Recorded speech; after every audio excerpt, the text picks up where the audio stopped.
Le monde politique est sous pression à l'approche des élections et on vote bientôt dans 100 jours.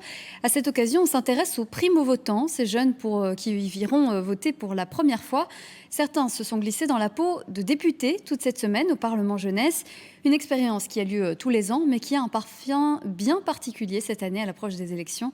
Le reportage de Baptiste Tondeur, Joséphine Turly et Corentin Laurent. 120 jeunes francophones de 17 à 26 ans. Ils ont pris le contrôle du Parlement et vivre dans la peau d'un député pendant une semaine, c'est fatigant. Décision. Incroyable.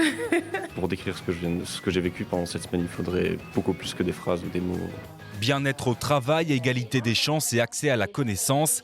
L'agenda politique était chargé, avec à chaque fois 120 opinions différentes pour une seule décision.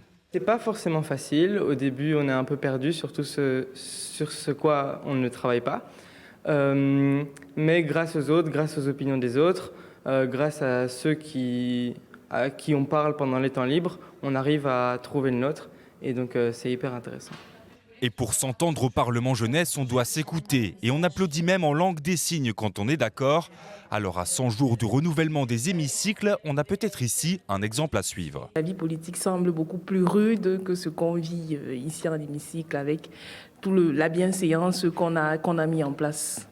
Donc je dirais que ce serait bien que dans le vrai monde politique, ils essayent de copier un peu notre exemple. Et dans un peu plus de 3 mois, certains apprentis députés voteront pour la toute première fois, y compris Adrien, qui ne sera pas encore majeur. Moi, je trouve ça très intéressant pour les jeunes de mon âge qui ne peuvent pas voter aux autres élections, que pour les européennes, on puisse donner notre avis. Alors après une semaine entre plénière et commission parlementaire, les jeunes députés donnent des conseils à leur génération.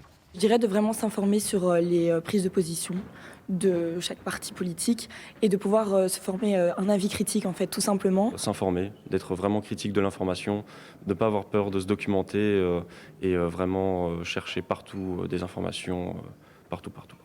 C'est l'heure du retour à la vie citoyenne avec des expériences à partager pour poser les bons choix dans les urnes le 9 juin prochain.